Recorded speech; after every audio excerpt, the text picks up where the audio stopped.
Hello बच्चों, कैसे हैं आप सब। आशा करती हूँ ईश्वर की दया से आप सब अपने घरों में स्वस्थ, सुरक्षित और खुश होंगे और साथ ही पढ़ाई भी कर रहे होंगे। बच्चों, आज हम लोग हिंदी व्याकरण में पाठ 12 समानार्थी शब्द का अध्ययन करेंगे। हिंदी व्याकरण आपके हिंदी लैंग्वेज में चैप्टर 12 समानार्थी शब्द। तो बच्चों, हम इसमें देखेंगे कि समानार्थी शब्द क्या है। तो आप जानते हैं कि समानार्थी शब्द को ही पर्यायवाची शब्द भी कहा जाता है। समानार्थी शब्द को ही समानार्थक शब्द भी कहा जाता है। बच्चों ध्यान दीजिएगा, समानार्थी, समानार्थक और पर्यायवाची ये तीनों शब्द एक हैं क्योंकि इनके अर्थ में समानता होती है। तो हम देखेंगे यहाँ पर कि ये समानार्थी शब्द को ही जब हम पर्यायवाची शब्द कहते हैं तो आखिर इसको समानार्थी क्यों कहा गया। तो यहाँ पर देखेंगे कि पर्याय का अर्थ होता है समान तथा वाची का अर्थ है बोले जाने वाले। पर्याय का अर्थ है समान तथा वाची का अर्थ है बोले जाने वाले, अर्थात जिन शब्दों का अर्थ एक जैसा होता है उन्हें पर्यायवाची शब्द कहते हैं, उन्हें ही समानार्थी शब्द कहते हैं और उन्हें ही समानार्थक शब्द भी कहते हैं। हम इसे ऐसे भी कह सकते हैं कि जिन शब्दों में समानता पाई जाती है वो समानार्थी शब्द हैं। मैं कुछ उदाहरण आपकी बुक में से पढ़ूंगी, आप ध्यान दीजिए। आप देख सकते हैं बुक में एक चित्र में एक चिड़िया है जो कि उड़ रही है। हम आकाश में उड़ते हुए पक्षी को देख रहे हैं, इसे विहग, खग भी कहते हैं। सभी रंगीन शब्द पंछी के पर्यायवाची शब्द हैं। आपने देखा कि एक जो चिड़िया है जो उड़ रही है, ये पंछी है, जो इसको आप देख सकते हैं, जो पंछी उड़ रहा है, इसको अगर हम पक्षी भी कहेंगे तब भी पंछी से तात्पर्य है, विहग कहेंगे तब भी पंछी से तात्पर्य है, खग कहेंगे तब भी पंछी से तात्पर्य है। यानी ये पंछी के ही पर्यायवाची शब्द है, पक्षी, विहग, खग। दूसरे चित्र में हम देख सकते हैं कि एक घर बना हुआ है ना, आप देख सकते हैं। तो ये बहुत बड़ा घर है, इसे गृह, आलय भी कहते हैं। ये सभी रंगीन शब्द सदन के पर्यायवाची हैं। तो बच्चों, अगर आप सदन को घर कहेंगे तब भी सदन से ही तात्पर्य है, गृह कहेंगे तब भी घर से ही तात्पर्य है, आलय कहेंगे तब भी घर से ही तात्पर्य है। तो ये सदन के ही पर्यायवाची है, आलय, गृह और घर। भाषा में कई बार हम एक ही वस्तु अथवा प्राणी के लिए अलग अलग शब्दों का प्रयोग करते हैं जिनका अर्थ समान होता है। कई बार क्या होता है बच्चों कि हम एक ही वस्तु अथवा प्राणी के लिए अलग अलग शब्दों से हम उन्हें पुकारते हैं, अलग अलग नामों से जानते हैं, लेकिन उनका जो अर्थ होता है वो क्या होता है, समान होता है। और ऐसे ही शब्दों को हम समानार्थी शब्द या पर्यायवाची शब्द कहते हैं। जैसे कि मैंने आपको पहले बताया कि पर्याय का अर्थ है समान तथा वाची का अर्थ है बोले जाने वाले, अर्थात जिन शब्दों का अर्थ एक जैसा होता है उन्हें पर्यायवाची शब्द कहते हैं। इसे हम ऐसे भी कह सकते हैं कि जिन शब्दों के अर्थ में समानता हो उन्हें पर्यायवाची या समानार्थी या समानार्थक शब्द कहते हैं। तो बच्चों, अगर समानार्थी आए तब भी पर्यायवाची है, समानार्थक आए तब भी पर्यायवाची है। तो आप इस बात का ध्यान रखिएगा। अब हम देखेंगे समानार्थी या पर्यायवाची शब्द की परिभाषा। वे शब्द जो एक जैसा अर्थ प्रकट करते हैं वे समानार्थी या पर्यायवाची शब्द कहलाते हैं। मैं एक बार फिर रिपीट कर रही हूँ, आपकी बुक में ये डेफिनेशन दी गई है। वे शब्द जो एक जैसा अर्थ प्रकट करते हैं वे समानार्थी या पर्यायवाची शब्द कहलाते हैं। आपकी बुक में कुछ पर्यायवाची शब्द हैं, जैसे वृक्ष। वृक्ष को का पर्यायवाची है यहाँ पर पेड़, पादप, तरु। हवा, हवा का पर्यायवाची दिया गया है पवन, वायु, समीर। आँख, आँख का पर्यायवाची है नेत्र, नयन, चक्षु। सूर्य, सूरज, दिनकर, दिवाकर। अब आप चाहे दिवाकर कहें तब भी सूर्य से तात्पर्य है, दिनकर कहें तब भी सूरज से या सूर्य से इसका तात्पर्य है, क्योंकि इन शब्दों में क्या है बच्चों, इनके अर्थ में समानता है। ये सूर्य को ही बता रहे हैं, दिवाकर भी, दिनकर भी और सूरज भी। राजा, नृप, नरेश, भूप। फूल, पुष्प, कुसुम, सुमन। धरती, पृथ्वी, भू, धरा, वसुंधरा।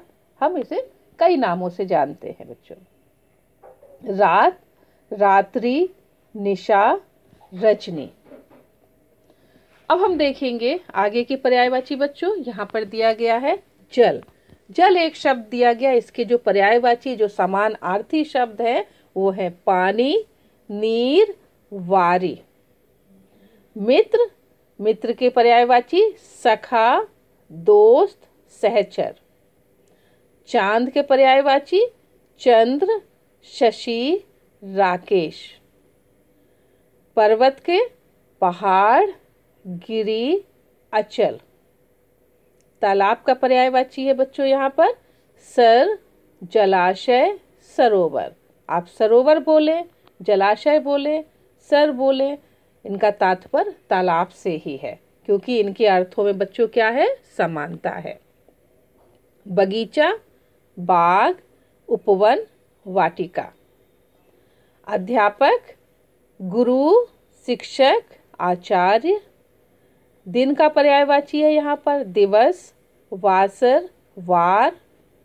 रास्ता का पर्यायवाची दिया गया है बच्चों मार्ग, राह, पथ।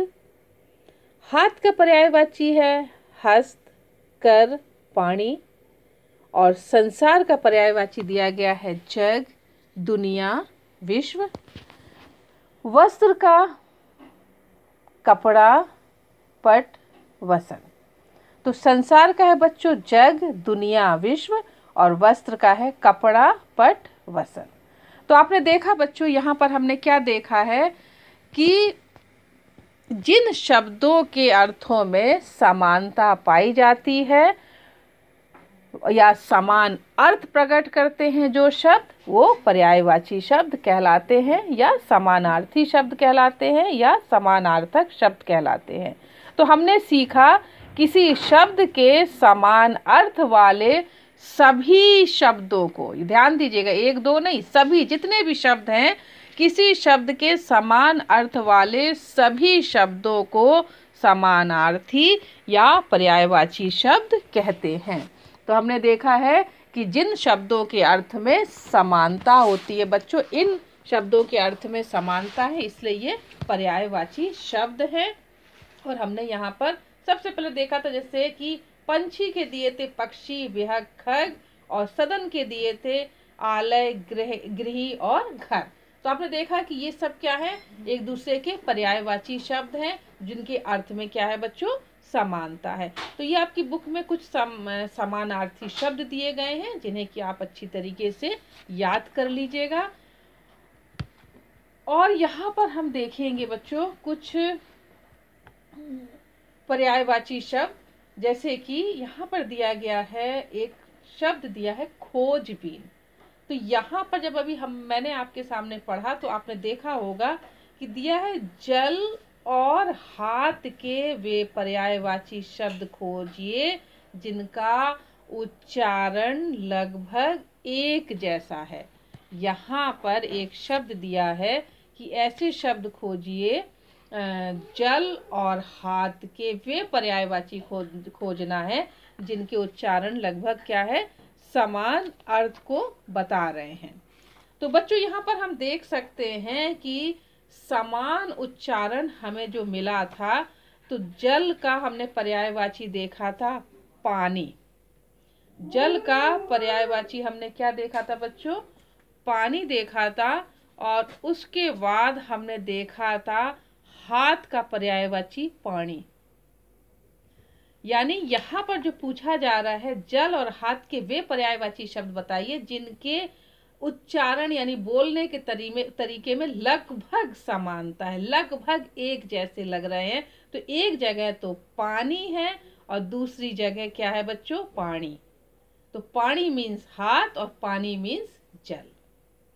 तो बच्चों इस पाठ में जितने भी पर्यायवाची शब्द दिए गए हैं, आप अच्छे से उन शब्दों को याद कर लीजिएगा। एक बार फिर मैं इसको रीड कर दे रही हूँ, आप ध्यान से सुनिए। पहला शब्द है यहाँ पर वृक्ष। वृक्ष का है पेड़, पादप तरु, हवा, पवन वायु समीर, आंख, नेत्र नयन चक्षु, सूर्य, सूरज दिनकर दिवाकर, राजा, नृप नरेश भूप, फूल, पुष्प कुसुम सुमन, धरती, पृथ्वी भू धरा, रात, रात्रि निशा रजनी, जल, पानी नीर वारी, मित्र, सखा दोस्त सहचर, चांद, चंद्र शशि राकेश, पर्वत, पहाड़ गिरी अचल, तालाब, सर जलाशय सरोवर, बगीचा, बाग उपवन वाटिका, अध्यापक, गुरु शिक्षक आचार्य, दिन, दिवस वासर वार, रास्ता, मार्ग राह पथ, हाथ, हस्त कर पानी, संसार, जग दुनिया विश्व, वस्त्र, कपड़ा पट वसन। तो बच्चों आपने देखा कि यहाँ पर हमने पर्यायवाची शब्दों को सीखा। वे शब्द जो एक जैसा या समान अर्थ प्रकट करते हैं वो पर्यायवाची शब्द कहलाते हैं। या हम कह सकते हैं कि जिन शब्दों के अर्थ में समानता हो उन्हें पर्यायवाची शब्द कहते हैं। या हम कह सकते हैं किसी शब्द के समान अर्थ वाले सभी शब्दों को समानार्थी या समानार्थक या पर्यायवाची शब्द कहते हैं। आशा करती हूँ बच्चों आज का चैप्टर आपको अच्छे से समझ में आ गया होगा। इस पाठ के जितने भी अभ्यास कार्य हैं आप स्कूल वेबसाइट से देखकर अपनी कॉपी में लिखें और याद करें।